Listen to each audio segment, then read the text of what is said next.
we'll be referencing a book written by Douglas Smith. The book is called Rasputin, Faith, Power, and the Twilight of the Romanovs. Quote, Rasputin developed through his travels a talent for reading people. He could meet someone for the first time and strangely see inside them, what was on their minds, what troubles they had experienced in the past, who they were as people. End quote. A little bit later on, another quote, he could speak freely about Holy Scripture and the meaning of God in a way unlike the priests with their book learning. His language was direct, personal, unmistakably alive, and earthy, filled with references to daily life and the beauty of the natural world.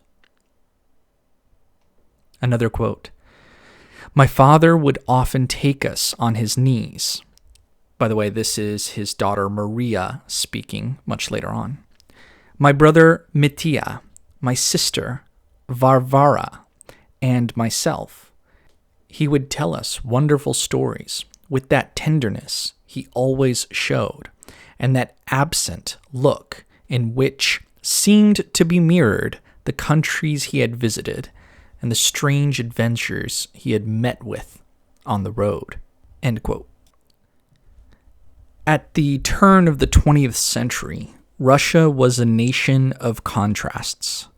It was an empire that stretched from the frozen seas of the Arctic to the deserts of Central Asia, home to more than 125 million people at that time, bound under the rule of the Tsar.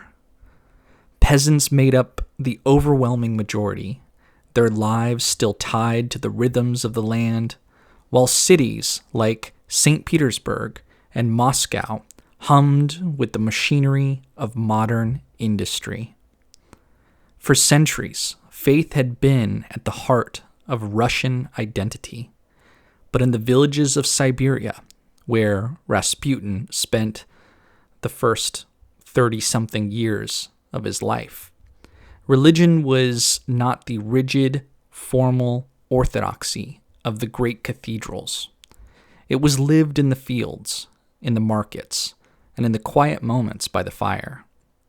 Rasputin's gift for connection and his way of speaking about God in plain, human terms allowed him to bridge the gap between the old spiritual traditions of the countryside and the political, religious power at the heart of the empire.